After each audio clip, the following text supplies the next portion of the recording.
Welcome to A Bevy of Bloods, a fan podcast of the Sydney Swans Football Club. My name's Noddy, joined as always by Stevo, and in this episode number 21, we're going to talk about the game just played against the Dockers, a few general topics in the AFL, the game ahead against the Bombers, and finish off with all of our tips for the rest of the round. So to all you Cygnets and Swanlings out there, fluff up your tail feathers and settle in for a potentially biased yarn about all things to do with our beloved Bloods. Last Sunday afternoon on the 25th of July, in front of almost 3,000 people at Metricon Stadium on the Gold Coast, the 6th place Sydney Swans defeated the 10th place Fremantle Dockers by 40 points, with a final score of 14-14-98 to 8-10-58. Okay, Stevo, first impressions. What do you think of that? Oh, it was another strange game, wasn't it? I mean, after the Giants last week, they started off really strong, and I thought we were maybe going to be in a bit of trouble, but then they didn't really do much on the back of their good work. They never got the margin past 3 goals, and then by halftime we were in front. The best player was off, hurt, and from midway into the second quarter, they went 1.5 quarters without scoring a goal, and we piled 8 on. It was a really weird game. I mean, like as soon as we got ahead, and I don't usually feel this when I'm watching the Swans play. Usually I'm far more anxious watching the Swans. But as soon as we got ahead, I thought, yeah, we're probably good. And that was when we were ahead by a couple of points. And then it felt like, almost 2 full quarters of junk time. It was a really strange game of footy. Yeah, I agree.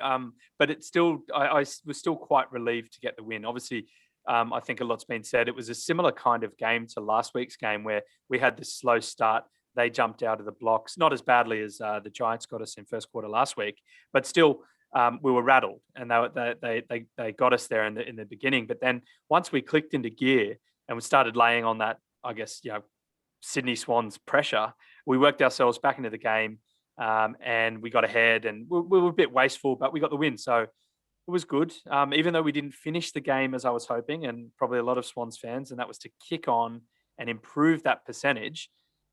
We nevertheless held off that mini resurgence that the Dockers had to close off the game and get our 4th win in a row. So it was good in that regard. In terms of your key takeaways, mate, what were they? Yeah, it is. I guess I'll just add something on quickly to that too. When you think about the Giants game, it was really a bit of a shadow of the Giants game. The difference for me was in the Giants game, even towards the end when we were still out by a bit of points, I thought, the Giants are a good enough team. They might still have a chance if we let them back in. Whereas Fremantle just stopped. Hey, like they really... At one point, it was like they weren't even playing footy anymore. It was a really strange game. Well, lucky for us anyway. yeah, exactly. Yeah, they said, "No, we're over. We'll see you guys in the 4th quarter."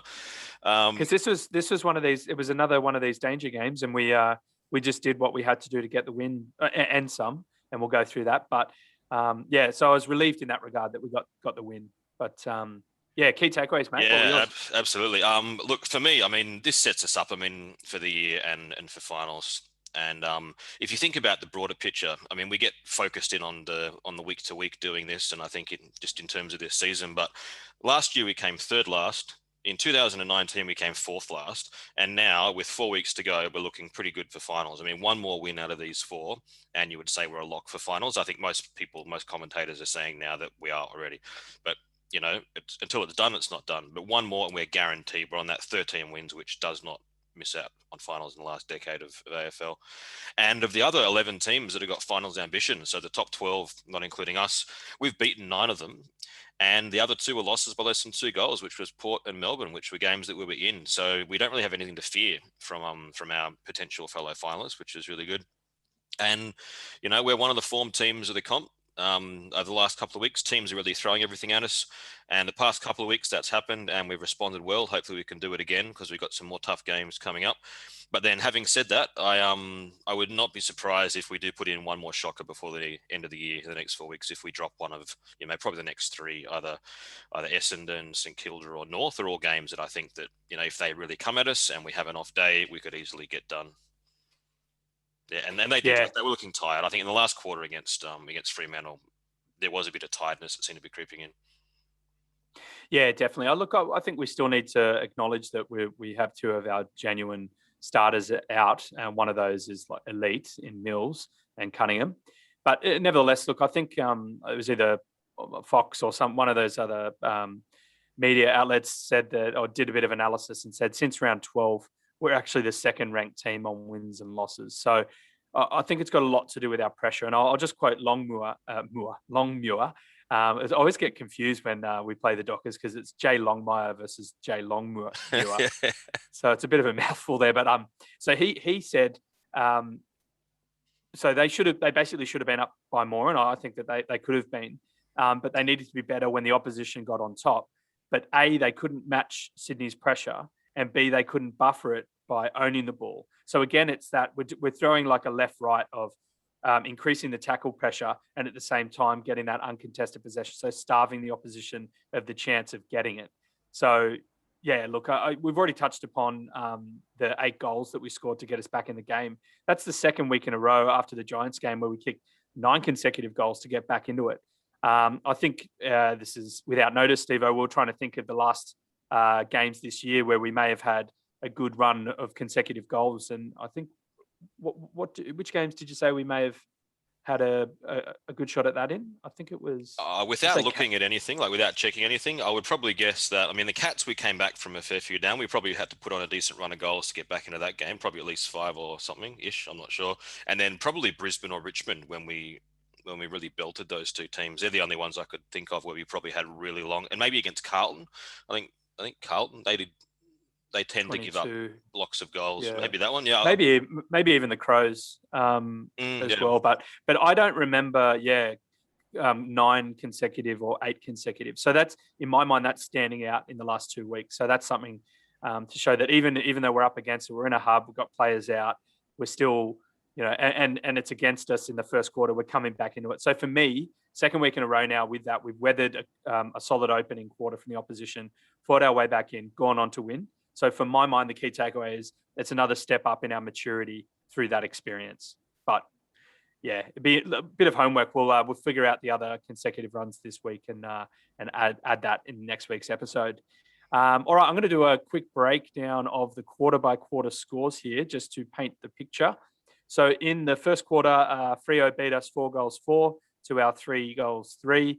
And then in the second, we won 3-5 to Freo's 2-1. And this is the run here. So in the third, we won 5-3 to Freo's 0-1. So it was that combination of the midway through the second quarter and probably all the way through the third. And then in the fourth quarter, we won 3-3 to Freo's 2-4. And then the end result obviously was a pretty decent win by 40 points, as we've mentioned already. All right, Stevo, stats. Throw me some numbers, mate. All right, I'm going to talk about tackles because we tackled really, really well in that game. We won the tackle count 64-36. We typically make 63 tackles, so that was our normal amount of tackles. But we didn't have Fremantle tackling us nearly as much, and that's about how we move the ball, I think, as much as their effort. It's both. They tackled 36. Normally they make 48 tackles, so their tackles were down by 25%. But this is the stat which, when I looked at, I had to think, is this right? Because it was such a massive differential. 28 tackles inside 50 to 2. That's insane. Like that's I can't remember ever having seen numbers like that in AFL football. 28 to 2. Normally we make 12 tackles inside 50. So we made more than double the inside 50 tackles that we normally do, and they normally make 7. So not even close to what they would. And it's almost half of the 64, isn't it? Yeah, that's it. Like a lot of that. So it's a huge amount of work going on inside 50 by our pressure forwards and our midfielders to keep the ball in there. Franklin made 5 by himself inside 50 tackles, which is 2.5 times more than Fremantle's entire team, which is a pretty impressive effort for a big forward, I thought. And Reed, I think Reed had 3 tackles as well. So I think everyone was contributing. It was pretty even spread. Great. It was a really good effort by the forwards and the mids pushing in there to pressure. And then the other number, which I thought was interesting, this came up. Kelly Underwood brought this up in the commentary during the game. So 5 of the Swans players have got kids. So there's 5 fathers playing for the Swans in that game. And we'll soon get to see their kids because the Swans families are currently waiting out hotel quarantine in Queensland. They get out next Thursday, so a week from the day after tomorrow. We're recording on a Tuesday, and by the time they get out, it'll be 45 days that they haven't seen their dads and kids. So yeah, good to hear that soon they'll get to catch up with their families. In years gone by, that I may have not really engaged with something like that, but as you know, and as the listeners know, little Pluggo came along about 5 weeks ago. We had our first born son, And yeah, I actually can't imagine being apart from him for 45 days. So it's a fantastic thing that these guys are being reunited with their family, and hopefully that just adds to the buoyancy of the group, and it's really, really good to hear that they're reconnecting in that way.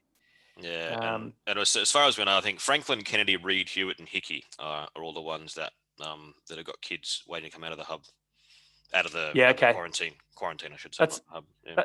That's about right, probably, in terms of the age profile of the list, the squad as well. I think there's a couple of other, mid-20s, early 30s players in there. But I don't know the relationship status of the likes of Rampy. I'd imagine him in his velvet robe is knocking back offers left, right, and centre. But who knows? Maybe one of our listeners know his relationship status. But that's awesome. I'm just stoked for them either way. And then obviously those 4 guys coming out of quarantine, it's all going to come together. And hopefully we put it together for the Bombers game, which is another danger game. But listen, for me, mate, I'm going to sort of touch on the tackles because it was the outstanding stat of the game. But I went through the numbers of pressure acts, and I saw that we actually lost the pressure acts, which I couldn't wrap my head around. But at the same time, we had plus 15 1%ers. So there's something going on there. I think it really is that 28-2 inside tackles that was the basis of our pressure. And so, just somehow came to the fore. But either way, we nailed the uncontested possession again. We got plus 35. So I think last week or the week before was saying the average since round 14 or something is about 48 uncontested possessions a game. And so we're there. We're not as high as that, but we're pretty close. So obviously coupled with that tackle dominance you've already mentioned, we've overwhelmed them with pressure and keeping that ball. So it was just as Longmuir said, they weren't even able to buffer that pressure by getting the ball back, so we denied them of that. So another very interesting thing I thought, I go through in this very nerdy spreadsheet that I keep of all the stat lines that I think that you're too much of a natural to even bother doing that. I'm the one who compiles it all and goes through it with a fine-tooth comb. But we had there's probably about 30 to 40 stats that we look at, or that I look at, and we won every single one of them apart from 5. So we lost everything in the stoppages section, which includes hit-outs and clearances. So we got beaten marginally got beaten in hit-outs, but marginally in stop clearances. But everything else, and plus percentage of goals assisted, they beat us by about 3 or 4%. But everything else was green in our column. And I just thought, it didn't feel like a domination by us, but I think in totality, looking back on it, you can go, oh, okay. Yeah, no, we actually played pretty well. I then also very quickly went through, because I heard one of the commentators talk about how many quarters we'd won this year. And this is something I think we'll need to work on over the coming weeks, because it needs to be looked or thought of in a wider maybe a competition-wide sense. But from 76 quarters, we've drawn 3, lost 26, and won 47. So I don't know what that means. I don't know where we stand, but you'd think that, obviously since round 12, if Fox is saying we're the second-ranked team on wins and losses, that a good chunk of those quarters will be from round 12 onwards. So there's a bit of homework there for me, Stevo, for next week. But I think you were saying off air that you take that analysis with a bit of a grain of salt. I don't dismiss it, but I think it's just that it's hard in the context of a game, because you might lose a quarter by a point, or you might win a quarter by 6 goals, and they all get counted equally in that sort of breakdown. So I think it just needs a bit more digging out, so you can pull the important bits out of it. Yeah, definitely, and maybe that'll tie in with the consecutive goals that we've got. All of a sudden we've got a lot of homework this week. I've got myself to blame. I'm sorry, but you're like, don't include me in this. Yeah. So this is your homework. All right, mate. I'll take that upon myself and carry on with it. All right. So, favorite moments. What were your favorite moments of the game, mate? I'll start off with, this isn't really a moment, but it was just really great to see Sam Reid and Ben Ronk out there looking healthy. I mean, they've both missed a lot of footy. Ben Ronk hasn't played since round 5, 2020. Sam Reid hasn't played since round 6 of this year. So just really great to see two guys getting back on the park after a long layoff. But then in terms of the game, I mean, it was the Isaac Heaney show, really, wasn't it? In terms of the highlights reel. The one that I'll focus on, or the first one at least, was his smother in quarter 1 on Darcy. That was fantastic. I mean, when Darcy gets that ball, and a lot of this is on Darcy for just clearly lacking the awareness and the quick kicking to bang it through. He stood there for a couple of seconds and Heaney's just lined him He up. readjusted, didn't he? You look at him and he almost did a little bit of a ballet dance reshuffle or something. It was like, get it on your foot, mate. And I think he thought that he had more space and time than he had, which is one part of it. But then, because if you look at the replay, you can see that Heaney, when the hand pass gets fired out to Darcy in the goal square, Heaney's still about 10 or 12 meters away with a man on him. And then by the time he catches, it was a bit of a loopy hand pass. It wasn't the easiest one in terms of buying time. So that got Heaney a little bit of time. By the time he caught the ball, Heaney's still 5 meters away. And by the time he's, stood in a little patch on the top of the goal square and decided if he's going to kick it or not, Heaney's mowed him down. So it was a really good piece of just aggressive play from Heaney, which I enjoyed. And then the other one, which is also sort of Heaney related, but more about Errol Goulden, who I always try and find a way to work into the moments every week.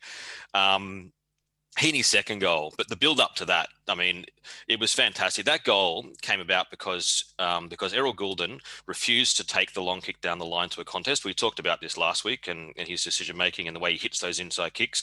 He did the same thing. This was about 5 minutes to go in the second quarter, and Goulden takes a mark, the ball like on the defensive side of the wing. And he waits. He doesn't just blast it long down the line. He waits and he sees, and then Blakey runs in on the inside. He hits Blakey with that inside kick. Blakey plays on, breaking the lines like Blakey does, hits Reid at half forward, and Reid turns around and gets Heaney coming out of the goal square, and Heaney goals. But that all comes back to Errol Goulden having the presence of mind and the confidence to wait and take that inside kick. So that was my other real highlight from the game. This is funny, mate. I think that this is a section we neglected to check before we went online because we've got the exact same moments, mate. I've got the exact same moment. So basically, I had the smother from Isaac the Heat Heaney, his smother on Darcy to his specky over Ryan to his 5 goals. So just the Heat in general. We'll talk about him in a second, but yeah, Isaac the Heat Heaney was on fire, and I had actually called out that. The play leading to his second goal as well. So you've already done that. But I will add that we actually started that chain from our own kick in. So Dawson kicks it into Blakey, who kicks to Goulden, and then as you've already mentioned. But yeah, I just thought for me, that was a beautiful chain. And it was just something, it was good to have Reid involved in that. And then obviously Heaney, who was in fine form, finish off with it. But I will really quickly, what ifs, all right? And this ties into my point about how we had a good chance to have a crack at some of that percentage. But if we had kicked half of the goals or half of our behinds, if half of our behinds were goals, excluding rush behinds, we would have scored 12-8, 128. And that would have A, been our biggest score for 2021, and B, equaled Port in percentage at 121%.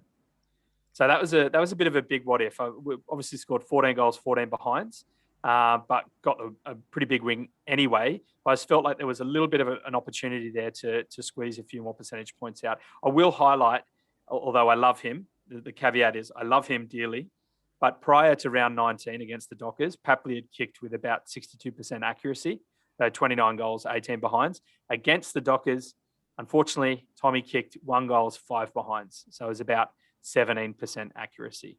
So he's not the only one to blame in us not getting that additional percent for sure. But yeah, I think you'd probably want a few of those back. And yeah, I mean, I think he took the most marks inside 50. So these were a lot of them were from set shots that he was missing it. So I wonder if he's more accurate from the snap. Do you have a position on that, Steve? A question without notice? I mean, I watched this because I remember you talking about the accuracy, and I was watching the game, the replay the other night, and thinking, how many of these ones should we probably have got? There was at least 5 or 6, I think, that you would think on an average day we probably would have kicked the goal, and a couple of them were Papley's. There was 2 in particular. One set shot that was pretty awful, and another one that didn't even make the distance. I think where you would expect him to at least score something. So yeah, he didn't have his best day kicking. Yeah, fair enough. Look, and we're not. This is certainly not nothing against the man, the legend, Tommy Papley. We love him dearly. And look, we got the win, so that's the most important thing. So, all right, well, okay, well, let's move on to the ABOB medal, a bevy of bloods medal, where you and I choose our 5 best Swans on the ground using the 5-4-3-2-1 scoring system, with 5 points being the best. So, Stevo, kick us off, mate. Who'd you choose? Okay, I gave 5 to Josh Kennedy, best on ground. Then Isaac Heaney 4, Luke Parker 3, Errol Goulden 2, and Robbie Fox 1 vote. Nice one. I chose Heaney with 5, Parker with 4, Kennedy with 3, Goulden with 2, and 1 for Nick Lizard Blakey. So we've got Kennedy, Heaney, Parker, Goulden the same, and we diverge on Fox and Blakey. So why don't you take Kennedy and Heaney? I'll take Parker and Goulden, and then we can divvy up Fox and Blakey afterwards. Okay, yeah, I thought Kennedy was dominant. I mean, he was everywhere on the ground. He had 34 touches, 7 clearances, 7 tackles, 16 contested possessions. All of those were match highs. 28 pressure acts, which was the best for the Swans. He was even better than last week, I think. He won the ball all over the field. And importantly for me, in that quarter 2 and quarter 3, which is really when, the game was there to be won, he got 23 touches over quarter 2 and quarter 3, which is a massive effort. He was just at his beast best, Josh Kennedy. And to beat out a bloke who got 5 goals, which is Isaac Heaney for best on ground, means that I rated his game, because Isaac Heaney was fantastic as well. 5 goals, 11 marks. I mean, he was the most dangerous guy on the ground, wasn't he? And, when the game was in the balance, he broke it open with his really, really exciting play. So, yeah, so those 2 were my 2 best. I'll just really quickly here, I think it was on the couch, they were talking about Heaney, and they were wondering, or they posed the question, is the gap between his best and worst too big? Is he too inconsistent? As a Swans fan, I ride the highs with the lows, and I think he, it's a hard position, right? He's a half forward or something, so he's not always going to be kicking 5 goals. But this game was an example of what he can do. It had everything, right? As we've already said, the smother, the specky, the sensational specky. We probably didn't give that enough time. How good was that mark? Going back, he just rode him. He just got up there and he caught the ball at the highest point. The only thing I'm thinking, if he'd got a little bit of elevation off Brian, it could have been mark of the year. But we all know that's a foregone conclusion with Jack Revolts going back with a fly to the ball. But anyway, all right. So that's the heat. I'm going to quickly talk about Parker and Goulden. So Park's obviously 30 touches, 2 goals, dominated forward of centre and hit the scoreboard again, as we love to see him do. Yeah, and I also, you're hearing he's now in All-Australian contention discussion. So he just soldiers on, doesn't he? So it was good to see him have another dominant game. Both Kennedy and Parker obviously stepped up again with Mills out. But yeah, okay, Goulden. Okay, so we know you love Goulden. I love Goulden. I think a lot of Swans fans love Goulden. But he's been close to the past few weeks. He's been playing pretty well, putting some good footy together. But this week he put together a really, really good game. Obviously, plenty of the ball, got plenty of it, got a goal. Most of his touches, 70% were in the defensive half around the wing. And he's a really important transition player. Yeah, so he's definitely playing. He's not playing forward as much as maybe the first half of the season. I think that's got to do with just how well he uses it and how good his kicking efficiency is. Do you want to add anything there, Stevo, before we go to Fox and Blakey? Just the same thing I say every week, that this guy is the best player from his draft that I've seen play this year. And honestly, I think if he can put together another 4 strong weeks, given how open the Rising Star field is this year, there's a lot of really good players that are eligible. If he can put together another solid month, I reckon he's a chance. Yeah, definitely. And let's hope he can, because it would be, I think our last Rising Star was Hennebury, wasn't it? Yeah, it would have been. No, Mills. Did Mills win it? Did Mills win it? I think so. Mills, okay, Mills, Hennebury, and then Goods maybe. Yeah, that sounds right. That's about right, yeah. I'll double check that. More homework. All right. Okay, so tell me why Foxy, mate? I think the last couple of weeks he's and I'm not sure whether it's because Cunningham has been out and he's playing in a slightly different role or what, but he's been playing much more of a ball in hand type role, and he gets the ball and he uses it very, very well. And this week he was really good intercepting for us. He was our best intercept player. He had 9 intercepts this week, which was a great result. And I just feel confident when the ball's in his hand. He's a player that I think you can rely on, and he's a very underrated member of our backline, but a very important member of it. Definitely. And I do wonder though if he had with Cunningham out those past 2 weeks, if he'd been playing that role. Obviously, Blakey is that key player to break the lines and run forward, really bouncing out of attack. But Fox can also do that because the guy's got a massive tank on him. He's, I think he loves endurance running as a pastime, and he's got a very good kick on him. So yeah, he's one of these players that we're just very lucky to have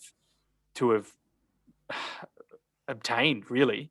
I know we delisted and relisted him and all that sort of stuff, but yeah, I agree. He's one of our key players, certainly key role players. All right, I chose Blakey. We've spoken about him a lot already tonight. He was really looking amazing in that first half. He looked dangerous every time he touched the ball, cutting through lines, making things happen. You just know that when Blakey cuts through the line and gets a couple of bounces underway, something's going to happen. And it certainly looked the goods ever since he switched back to halfback, but especially in the past 2 or 3 weeks, he's stringing some really good form together. I think it was the first half where he took a bunch of really awesome intercept marks. In fact, he was second behind Fox. He got 7 intercept marks, and that's even with probably spending most of, I wouldn't say most of the second half off, but he certainly spent a lot of time off. It looked like he had a bit of an injury. I think it was either a hip or a rib or something, but he ended up only spending 65% time on ground. So, yeah, imagine if he went unscathed and played close to 85, 90%. I think he would have, he may have even gone on to kick a goal because he was just looking in very good touch. But all right. Have you got anything else to add to that before I move on to fantasy updates, Stevo? No, Blake was a good pick. I thought he was great, especially in that first half. He played really well. Lizard doing his thing. All right. I'm going to give a quick update on our AFL fantasy team, a bevy of bloods consisting solely of current Swans, excuse me, plus a few ex-Swans to help us out with injury cover. In round 19, ABOB scored 1,609 points, which ranked us 56,245th in weekly scores, which was an improvement of about 5,000 places on last week, which leaves us sitting 67,823rd overall, which is an improvement of 1,000 places. 3 of the top 5 high scores of the game were Swannies. Heaney was first with 132, Kennedy third with 125, and Parker fifth with 110. The highest scoring Docker was Chera in second with 129. After Heaney, Joey and Parks, Goulden was the next highest Swan with 105, followed by Jakey Lloyd, aka Mr. 100, on 103. For the second week in a row, in Millsy's absence, Kennedy and Parker smashed it, but it was also nice to see Hickey, 99, and Florent, 95, with really solid scores too. I had the captain on Parker rather than Heaney or Kennedy. So captain means you get double points for that player. But it was still a very tidy score of 220, of course, because he scored 110.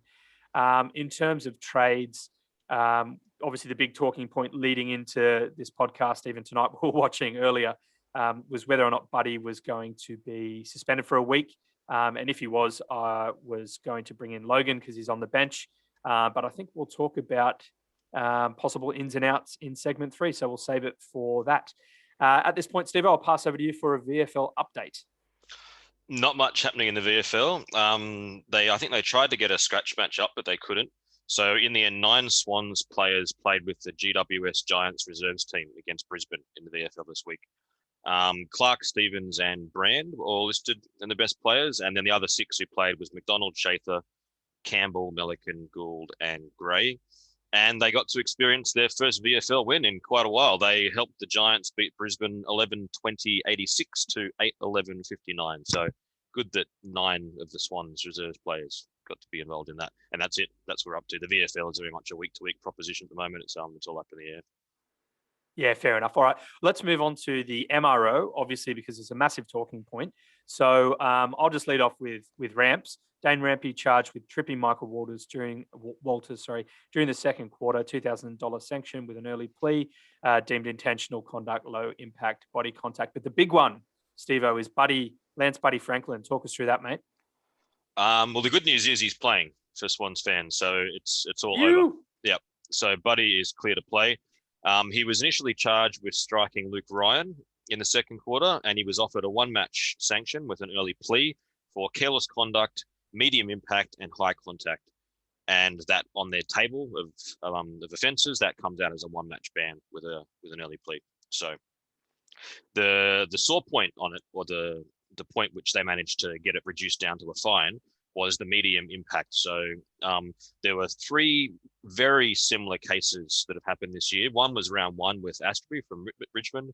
Another one in round one from Brisbane was Joe Danaher, and then Luke Shuey against the Swans when he got Mills in round 16. And all of those were graded as low impact, despite looking very, very similar to the Franklin one, and got fines.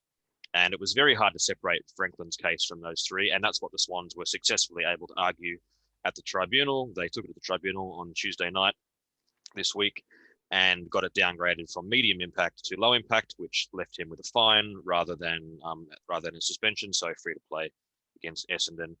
And this really, I mean, this whole process is just another example of how much of a mess the AFL's MRO and tribunal system are, that it even went through that circuit. Because I'm not arguing that Franklin's action shouldn't be suspended. I think that all four of those examples, Astbury, Danaher, Shuey, and Franklin, are probably all worth a week. But because the way their system is structured, it's chaos, and you end up with what we got. And Franklin is free to play. Maybe next year they revise their tribunal guidelines or their MRO guidelines. Who knows what happens? But the important outcome for Swans fans is that Buddy's playing on the weekend. Yeah, no, I'm stoked. And look, I will just give myself a little bit of a shout out. As it happened, we were texting all the boys in the WhatsApp group, and everyone, Dermot Brereton, I think off the bat said 4 weeks. In the 80s, that'd be 4 weeks. So maybe Dermy's going to have to eat a little bit of his hat this week. But that's not his fault. As you said, the system is a little bit chaotic. But I think everyone agreed that it looked bad enough to be 1 or 2 weeks, and I'm not disputing that. But from the very second it happened, I instantly thought of that hit that Shuey did. I'd forgotten about Danaher and Astbury. I think Tom Hawkins hit Stephen May as well, but it was slightly different circumstances. But yeah, I just remember those and just said, there's no way that Buddy they cannot make him a scapegoat. I know he's been in a little bit of hot water for a few other actions this year, leading into contests with knees, going a little bit high.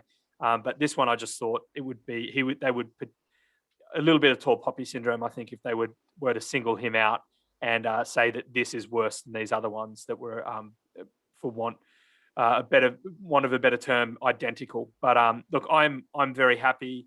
The system needs reworking, but I'm stoked that Buddy can play. So awesome.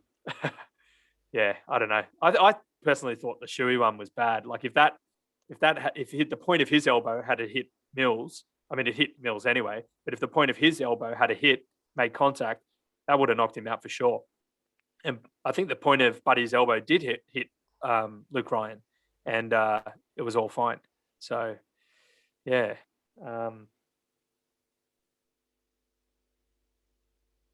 Stevo? Yeah, I'm here. Oh, God, mate, I thought I'd lost you.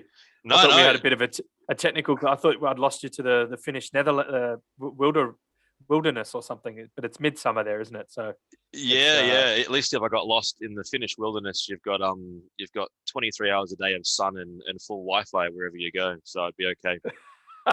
All right, mate. Well, let's move on. Segment 2, AFL hot topics. We're going to ask a few questions here and then just punch through these real quickly and get on to the preview. So, question 1 or topic 1. Charlie Rowbottom, sister of James Rowbottom, as I understand, was taken as the number 1 draft pick in AFLW. And I'm going to pass over to you because you're our resident guru on AFLW. So good news, right? Yeah, great. I mean, Charlie Rowbottom, she's from Oakley Chargers, so the same program that her brother James has come through. And the way that it works in the AFLW, because it's a part-time competition, and and it's unreasonable to expect athletes to move all around the country. You nominate for the draft on a state basis. So Charlie Rowbottom, had she gone into the Victorian draft, would have been one of the top couple of picks. There's no doubt about that. She's a very, very strong midfielder.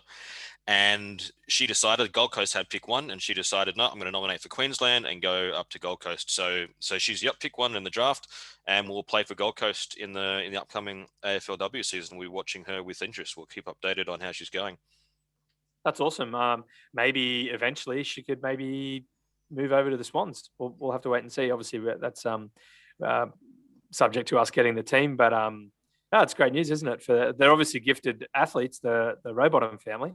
Yeah, they're doing something right. Definitely. All right. Okay, so that's great news. Congratulations to Charlie and the Rowbottom family. We'll get behind you. Hopefully see you in red and white one day. All right, number 2, Stevo. Which teams will fill up the final spots in the 8? This is a tough one because there's probably 7 positions that are already locked in, and you've got 5 teams fighting for spot 8. But I've included West Coast just because they're a couple of wins still behind the Swans. West Coast are on 10 wins, Swans are on 12, and West Coast are in 7th. So I've included teams 7, 8, 9, 10, 11, 12, which is West Coast, Giants, Essendon, Richmond, Freo, and St Kilda. I think no one else outside them is going to make the finals. So then I looked at their fixtures, and I put their fixtures in terms of which games they've got against top 6 teams, which games they've got against bottom 6 teams, and then which games this group of 6 has got against each other. So the so-called 8-point game where you get 4, but also deny 4 points from your opposition. So they sometimes call that an 8-point game. So if we look at it, West Coast has got 2 against the top 6 and 1 each against the middle and bottom 6. GWS has the same. Essendon's got 2 against the top 6 and 2 against the bottom 6. Richmond has none against the top 6 and 2 each against the other 2 groups. Freo's got 1 against the top 6 and then 3 against teams in their same 6 group, and then nothing against the bottom teams. And then St Kilda is the same as West Coast and the Giants. They've got 2 against the top 6 and 1 and 1. So that shows that Richmond has got the easiest draw, and then possibly it's a flip up between the rest of them. But in terms of ease of fixture, Richmond has it. So they'd be the likely one. The Giants have the advantage, though, that they are in the 8 and they're ahead, so teams need to overtake them. So I'm going to say Giants. Okay, so all right, so West Coast holds and Giants. Yeah, I think West Coast stay where they are. I think the 8 will stay as it is. I think, and I think Richmond will be the one possibly able to displace the Giants. Essendon, if they get on a good run, Essendon needs to beat Sydney this week. They absolutely need to beat Sydney to have a chance. Yeah, okay. All right. We'll get into the tip after the preview. So, okay, that's interesting. I think the Eagles will do enough to hold. I don't think Richmond I don't think they're going to make the 8. I'm just going to say it. Look, I don't think that Dusty's out.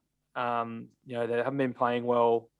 I think it's really between Essendon and the Giants. And obviously the Giants beating Essendon this last round or on Sunday night. That was it. They went a big way.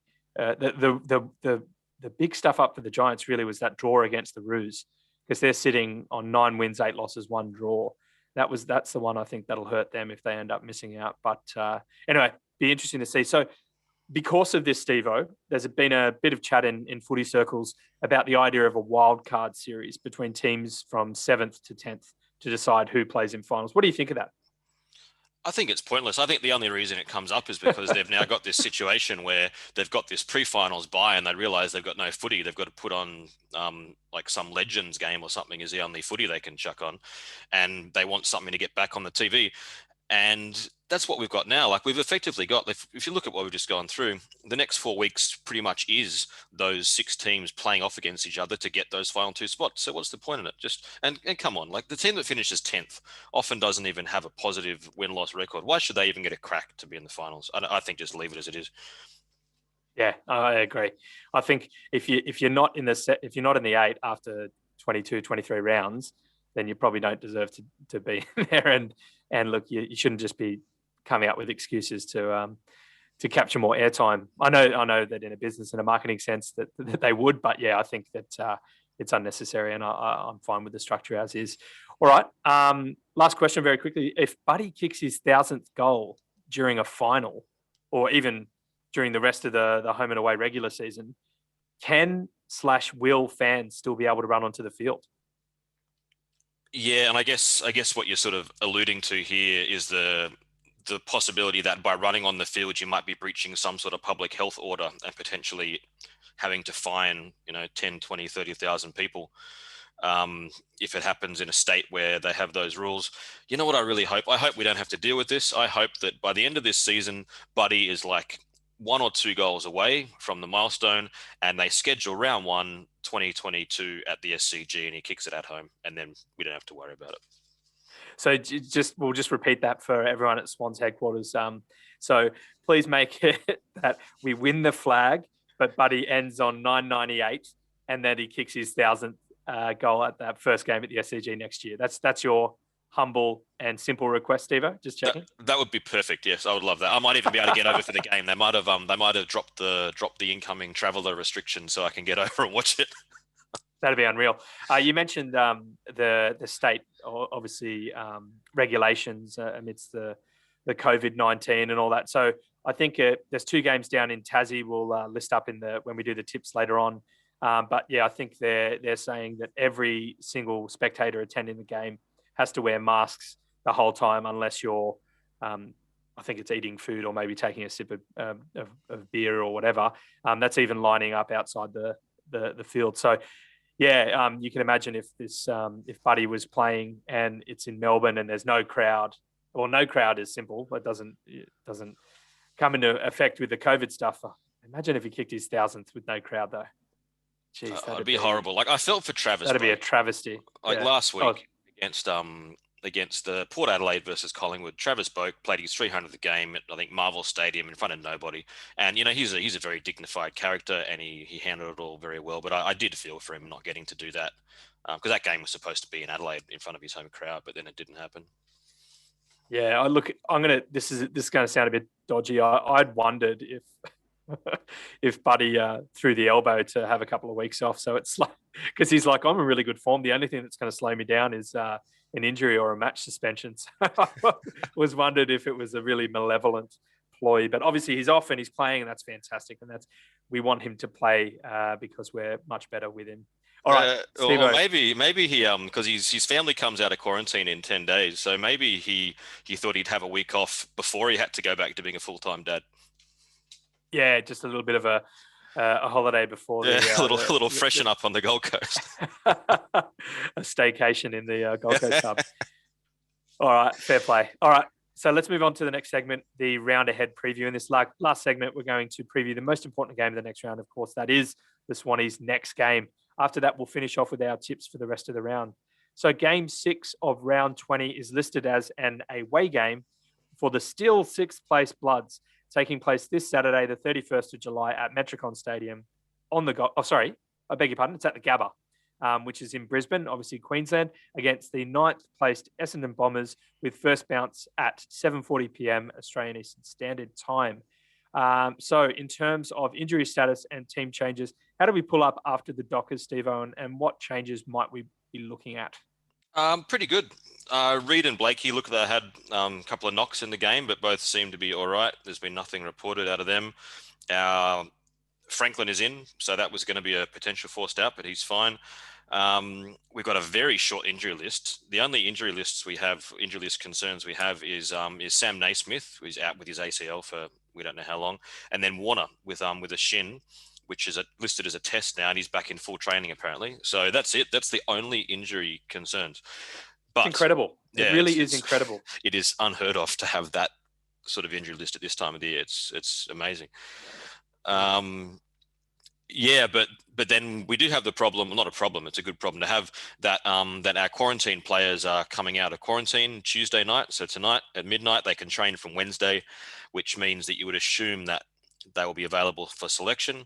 So that means that of those 4 that are in there, which is Mills, Cunningham, O'Riordan and Sinclair, Mills and Cunningham you would think are straight back into the 22. So someone has to come out.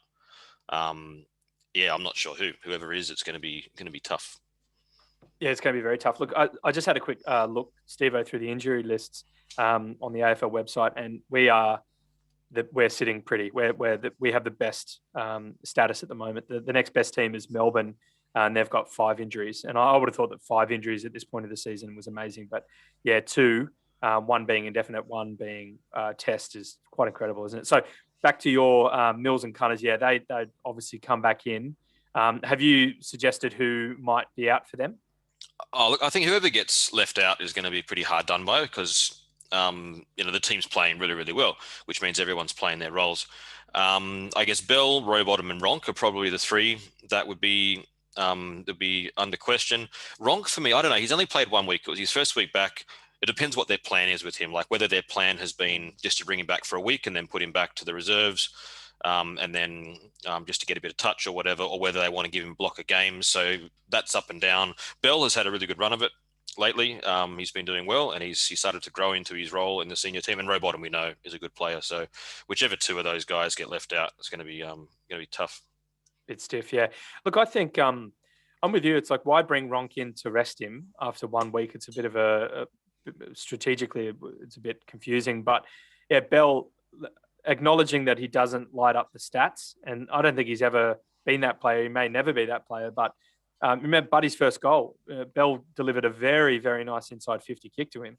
And he's over the past 3-4 weeks, he's part of a team that's won 4 in a row, and he's just playing his role, and he's really not doing anything wrong. So yeah, I don't know, but in terms of Rowie, I just think he's got the most upside. So yeah, it's a good problem to have, and I think we've sort of said this for the last 3 weeks or so now, or 4 weeks now.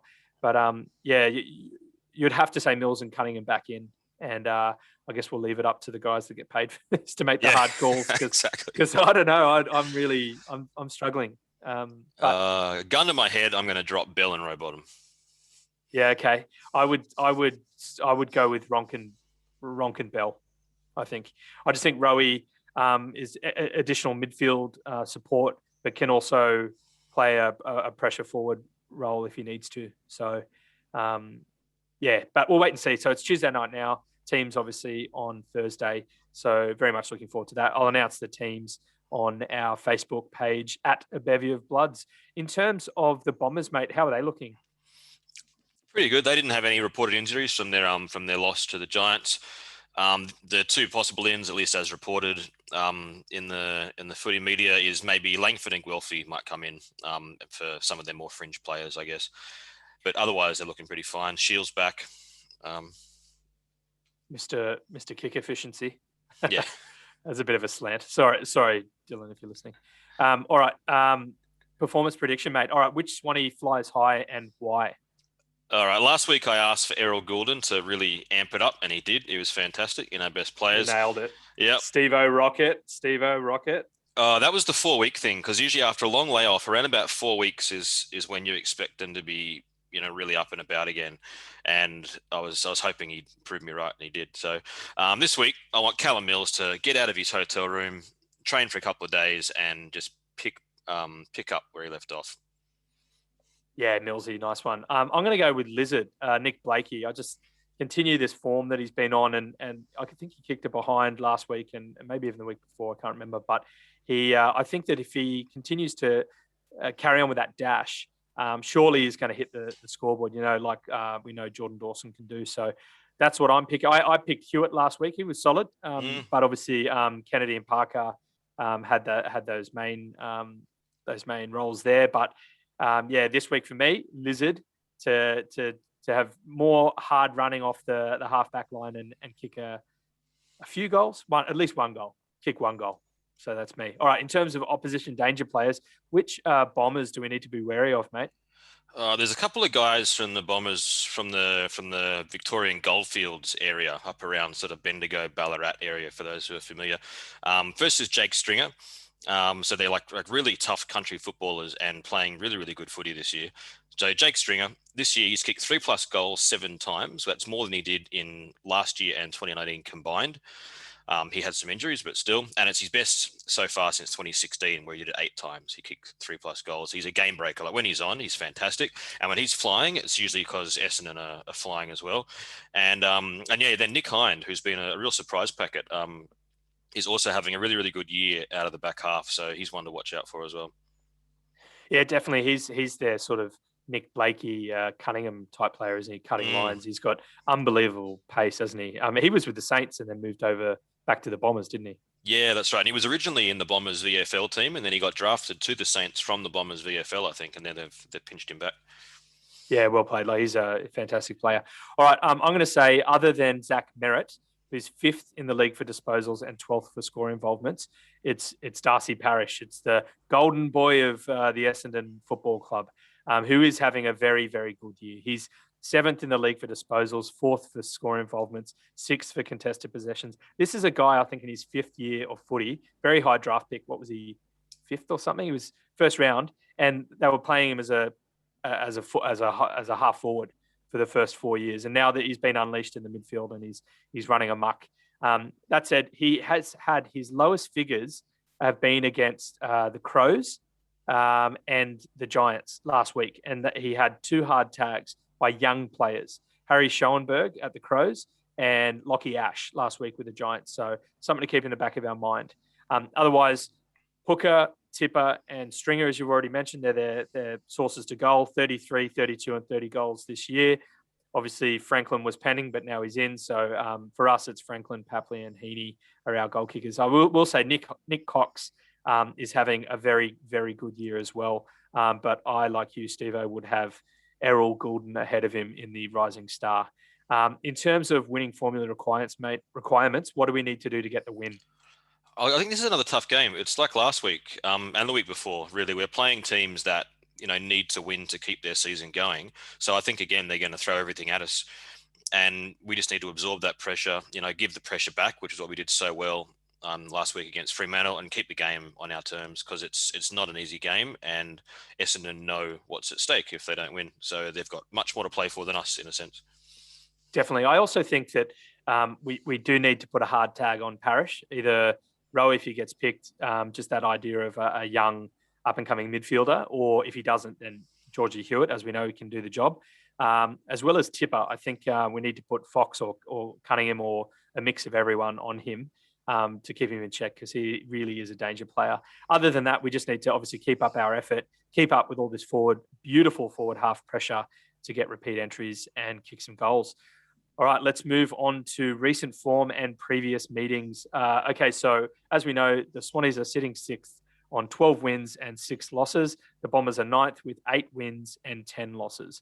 The Bombers have won 3 of the past 5 games against us, and from the last 4, all have been decided by 10 points or less.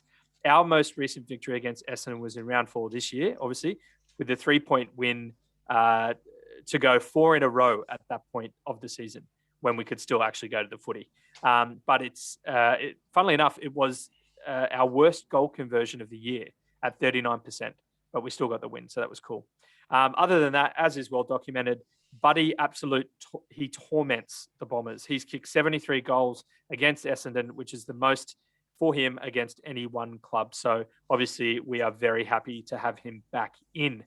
In terms of Essendon, they've had 8 wins against teams that you could say are all pretty much low-lying teams. So they've beaten Saints, Collingwood, Fremantle, Roos, Eagles, Hawks, Crows and Roos. In terms of head-to-head, in terms of stats, goals, Sydney have the 3rd most amount of goals, Essendon 5th, behinds, Essendon 6th, Sydney 7th. Tackles are obviously Sydney is 2nd, Essendon 7th. Inside 50 tackles, Sydney 1st, dominating, Essendon 8th. In terms of disposals, Sydney 6th, Essendon 10th. And disposal efficiency, Essendon 3rd, Sydney 6th. So seeming like a pretty well-rounded game that's going to be another high-pressure game. Should be a cracker. But with all that in mind, Stevo, who are you tipping? I'm going to tip the Swans, but not with a great degree of confidence, because as I said before, I think that we're every chance of slipping up in one of these final couple against these mid-ranked teams that have really got something to play for, but I'm going to tip the Swans. Yeah, look, so I will add here, we are 4 wins from our last 5, but if we do win this, it'll be 5 in a row, and that'll become our longest win streak of this year. So certainly a lot to play for. Essendon's recent form, obviously, they've had 2 wins from their last 5. 2 of those wins have been against the Roos, 18th, and the Hawks, 17th. So with Buddy back in, and coupled with, the fact that we've got our families coming back, we've got our gun players coming back, I do think it's going to be tight, but I think the Swans are going to get the win. That's my pick. So we're both going Swannies, yeah? Yeah, I think the Swans will get it. I hope they do. You can't Swannies. All right, Stevo, if a group of Swans is called a bevy, then what is a group of Bombers called? Yeah, look, this is another double-up game. They're getting tough. They're making me be more creative. Last time in round 4, we settled on a squadron of Bombers, which is predictable. But I think I'm trying to make it more in the context of the actual footy game. So this week, I think they're going to come at us hard. So we're going to be playing an attack of Bombers this week, which is pretty intimidating, really, when you think about it. When you think of what a bomber can do. Yes, they can attack and absolutely obliterate masses. So let's hope they don't obliterate us, and I hope we get the W. But we're going to air raid shelters, raiding out the storm.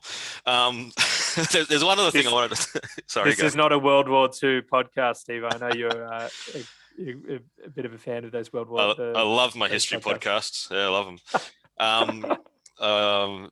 Anyway, the other thing I want to mention here is it's retro round. I don't really know what this means. I don't know when they invented retro round, but this week apparently is retro round, where we celebrate footy from the 90s. And I thought, what better time than to remember the 1996 preliminary final against Essendon, where we got them by a point after the siren when Big Tony Lockett just launched one from outside 50 and got us into the grand final. You were there, weren't you? I was there. Yeah. You were there? Yeah, I was there with Dad and my brother. Unreal. Did you run on the ground? We did, yeah, we went on. Awesome. It was so good. I'll never forget that. That was unreal. It was such a shame to not get the grand final win that year, but that was certainly one to remember, wasn't it? Yeah, it was weird too. Somehow that 96 year was even more exciting than like 05 or 2012, because it was the first time we'd been good in like forever.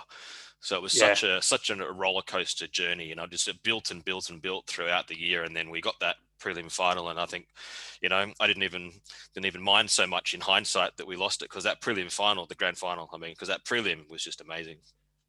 Yeah, I don't know, mate. I think I would have enjoyed winning the grand final as well. Yeah, I would have liked it too. I would have been very happy to have won it. I'm trying to rationalise 25 years later on. Well played. All right. Well, so let's hope we can embrace some of that unreal Plugger Lockett vibes and not just win by 1, but hopefully we can get a good solid win up against the Bombers. All right. Yeah. So we're going to finish off with the rest of the tips for the round, and we'll just quickly run through those. So game 1 is 12th place Saints versus 13th place Blues at Marvel on Friday night. I'm picking the Saints. Yeah, me too. Saints. Game 2, first place Bulldogs versus 15th place Crows at Mars in Ballarat, Saturday Arvo. I'm going the Doggies. Yeah, Dogs for sure. Game 3, 18th place Kangaroos versus 2nd place Cats at in Lonnie down in Tasmania, Blundstone Arena on Saturday Arvo. The Cats, but you never know. Yeah, I'll take the Cats. They're looking good. Yeah, game 4, 14th place Suns versus 3rd place Demons. Ground to be confirmed on Saturday twilight. Demons, surely. Me too, Demons, yep. Game 5, 16th place Magpies versus 7th place Eagles at the MCG, Saturday evening. I'm going to go the Eagles, even though it's in Melbourne. Yeah, Eagles. They need it. They need to win. They do. Game 6, 9th place Bombers versus 6th place Swannies. Oh, that's us. We're both going the Swannies. Up the Bloods. Game 7, 17th place Hawks versus 5th place Lions at UTAS down in Hobart. Sunday Arvo, I'm going the Lions. Yeah, me too. It's a really disbalanced, that's not even a word, imbalanced round of footy. Hey, if you look at here, six of the 9 games this round are teams in the 8 versus teams outside the 8. So, yeah, the tips are all the same. This might be a good joke around, but yeah, I've said that before this year, and I'm you got an torched. Shocker. Yeah. The Hawks winning will help us, though, just quietly. Yep. Yeah. So we'll see how we go. All right. Game 8, 8th place Giants versus 4th place Power at to be confirmed Sunday twilight. I'm going the Power. I'm going to go the Giants just for a point of difference. And also, Toby Green's back, and I reckon he's going to run amok. Yeah, that's true. Oh, that's a good point. Damn. All right. Game 9, 11th place Dockers versus 10th place Tigers at Optus Stadium in Perth, Sunday night. Tigers must win. Absolutely must win. Yeah, and Fremantle look pretty cooked. Hey, I'll say Richmond as well. Yeah, fair play. All right, so how are we sitting? After round 19, I'm on 106 and you're on 104. Is that right? Yep. Very close. Oh, very close, neck and neck. All right. Well, Stevo, that brings us to the end of this episode. You got anything else to add at this point? No, not at all. Yeah, good to chat. Yeah, nice one, mate. All right. So on behalf of the Bevy, I would like to say thank you, everyone, for listening in. We look forward to you joining us next time. Make sure to follow us on Instagram and Facebook at A Bevy of Bloods for updates and announcements. Please also feel free to check out A Quick Bevy with Swans fans on YouTube and Spotify or wherever you check out your videos and podcasts. Last week, we had Nick Smith on, 2012 Premiership defender, aka Smooch. He was an absolute legend. Check it out. Of course, A Quick Bevy is a 10-minute weekly bonus series by me and a few mates, Chris and Brett, members from the O'Reilly stand, in which we take it in turns, racing the clock to answer some Swans-related questions. Until then, up the Bloods, and can you Swannies?